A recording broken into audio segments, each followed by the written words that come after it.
Hello friends, welcome to my channel. Run அவுட்டுகள் பலவிதம், அதில் ஒவ்வொன்றும் ஒரு விதம். டேய் என்னடா டயலாக் இது?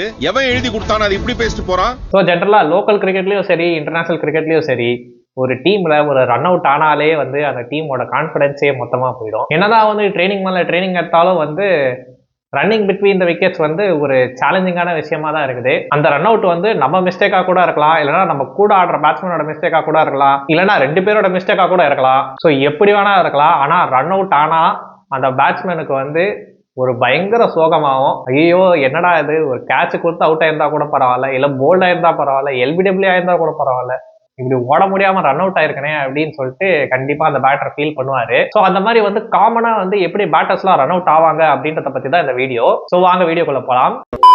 So first type down the ground run out. So இந்த டைப் ஆஃப் ரன் அவுட்ல பாத்தீங்கன்னா ஸ்ட்ரைக்கர் போலருக்கு நேரா அடிப்பாரு. அண்ட் அப்படி நேரா அடிக்கும் போது நான் ஸ்ட்ரைக்கர் என்ன பண்ணுவாருன்னா, ஒரு நேச்சுரல் இன்ஸ்டிங்க்ட்ல அவர் பாடியை திருப்பி பேட்டை திருப்பி கிரீஸ்குள்ள வைக்கணும்னு ட்ரை பண்ணுவாரு. ஆனா ஸ்ட்ரைக்கர் பாத்தீங்கன்னா ஓடுறான்னு சொல்லிட்டு நான் ஸ்ட்ரைக்கரோட நிலைமை புரியாம அப்படியே ஓடி வந்துருவாரு பாதி கிரீஸ். அண்ட் அதுக்கு நான் ஸ்ட்ரைக்கர் திரும்பி பார்த்து அதுக்கு ரியாக்ட் பண்ணி ஓட ஆரம்பிக்கிறதுக்குள்ளே ஃபீல்டர் பாலை பிடிச்சி அவரை ரன் அவுட் ஆகிடுவாங்க. ஒன்று நான் ஸ்ட்ரைக்கர் அவுட் ஆவாரு, இல்லைன்னா ஸ்ட்ரைக்கர் அவுட் ஆவாரு. ஸோ இதுல யார் மேல தப்பு அப்படின்லாம் நம்மளால சொல்ல முடியாது.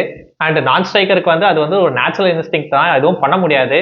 ஏன்னா நீங்க டவுன் த கிரவுண்ட் அடிக்கும் போது ரன் அவுட் ஆகக்கூடாது, அதாவது கையில பட்டு ரன் அவுட் ஆவாங்க பாத்தீங்களா, போலர் கையில பட்டு, அந்த மாதிரி ரன் அவுட் ஆகக்கூடாது அப்படின்றத ப்ரிவென்ட் பண்றதுக்காக தான் நான் ஸ்ட்ரைக்கர் பேட்டை விடுவாரு. ஸோ அது ஒரு நேச்சுரல் இன்ஸ்டிங் தான், அதுக்கு எதுவும் பண்ண முடியாது. அண்ட் ஸ்ட்ரைக்கர் தான் இதை பார்த்து ரன் ஓட முடியுமா ஓட முடியாதா அப்படின்றத பார்த்து டிசைட் பண்ணணும். ஸோ ஒழுங்கா கம்யூனிகேட் பண்ணணும் ரெண்டு பேருமே. And second type of run out பாத்தீங்கன்னா behind the non striker run out.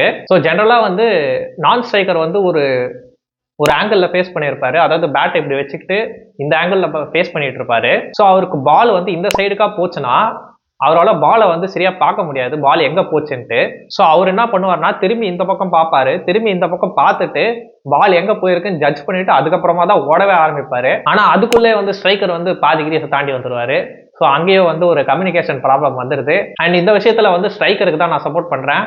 ஏன்னா ஸ்ட்ரைக்கருக்கு தெரியும் பால் எவ்வளவு தூரம் போயிருக்கு, ஃபீல்டரால எடுத்து அடிக்க முடியுமா முடியாதா அப்படின்றது ஸ்ட்ரைக்கருக்கு தெரியும். ஏன்னா அவர் பாலை பார்த்துருப்பாரு.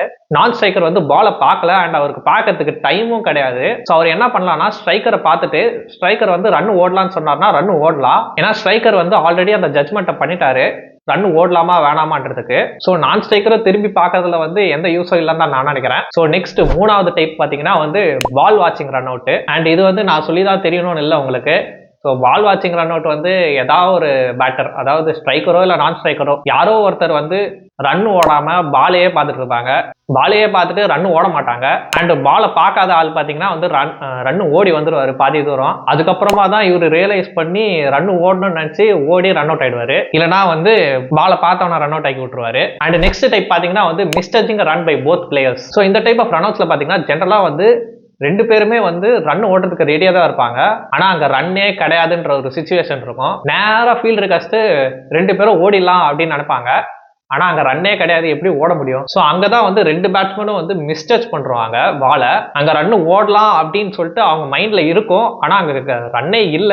இந்த மிஸ்டச்சிங்ன்றது எல்லா லெவல்ஸ் ஆஃப் கிரிக்கெட்லயும் இருக்கும். ஸோ லோக்கல் கிரிக்கெட்ல இருந்து இன்டர்நேஷனல் கிரிக்கெட் வரைக்கும் இந்த மிஸ்டச்மெண்ட்ன்றது நடக்கும். ஸோ இதுல சில ஹானரபிள் மென்ஷன்ஸும் இருக்காங்க.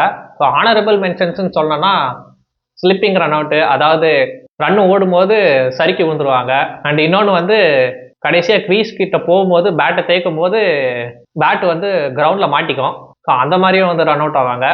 அண்டு பவுலர் கைப்பட்டு நான் ஸ்ட்ரைக்கரில் அவுட் ஆகுறது.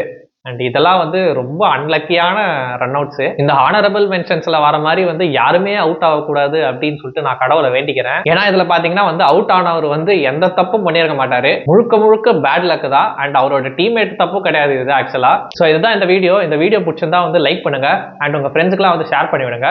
அண்ட் சேனலுக்கு புதுசா இருந்தீங்கன்னா மறக்காம சப்ஸ்கிரைப் பண்ணுங்க. நம்ம நெக்ஸ்ட் வீடியோல பார்க்கலாம். Thank you, by.